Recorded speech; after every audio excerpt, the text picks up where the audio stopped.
Finally, Mary has one more lesson that I saw in this story as I was looking at it. Here's the point.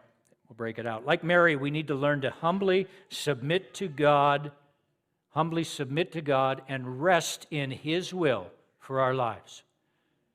We need to humbly submit to God and learn to rest in His will for our lives.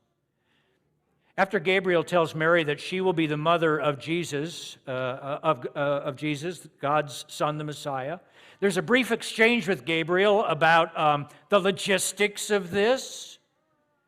And then Mary says something that is absolutely precious, which we captured in our liturgy this morning. From verse 38, she says, "Behold, I am the servant of the Lord.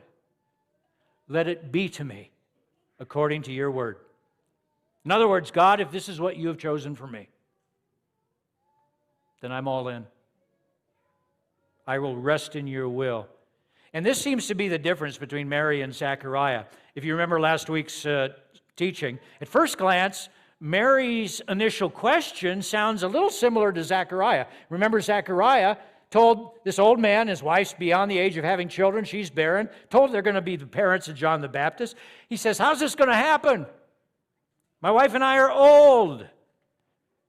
Well, Mary says, how's this going to be since I am a virgin? You read that and you go, what's the difference? The difference is in Mary's heart. Mary believes what the angel is saying. She's just concerned, like I said, about logistics. Zechariah, I don't think, believed it. I think Zechariah's attitude was, I don't believe you. Don't you see that me and my wife are yesterday's news? And then he asked for what? He asked for a sign, and the angel said, okay, I'll give you a sign. You ain't talking for the next 9 months. But Mary's attitude is, once the angel makes clear to her that she's not being asked to do anything immoral, and it's not going to be like the Greek gods they've all heard about, where gods come down from heaven and sleep with human women. It's not that.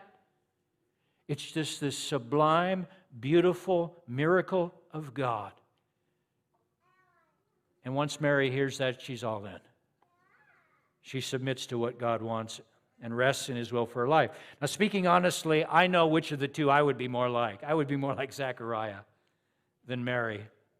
I don't know how many of you that speaks to, but I think I shared with you about John Wesley a week or two ago. He comes home from a preaching tour, and he finds that his house is burned down. And his very first words out of his mouth were, "Oh, the Lord's house has burned. One less burden for me." That wouldn't have been me, I promise you that. I might have gotten there in about 2 weeks, but that wouldn't have been my first reaction. We read of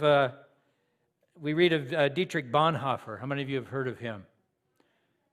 One of his books, or a couple of his books, we're going to reference next year in our Book of the Quarters. We're going to read a book called Life Together. It's a classic of his.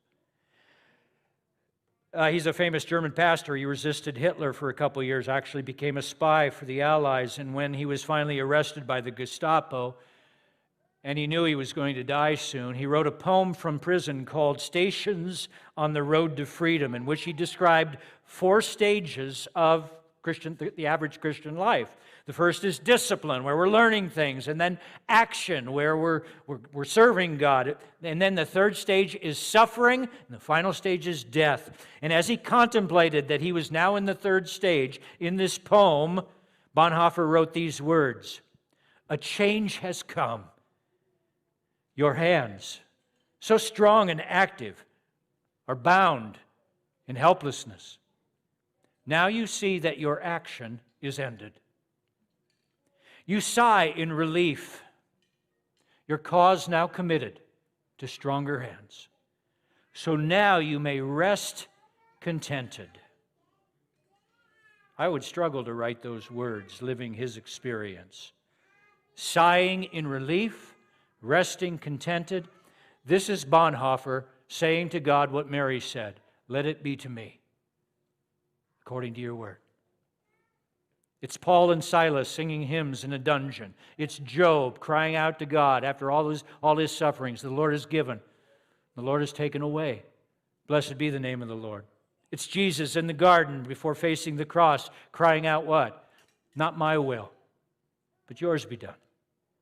And this is the evidence of a humble, faithful heart. Can we talk that way? Not my will, but yours, Lord. Let it be to me according to your will and your word.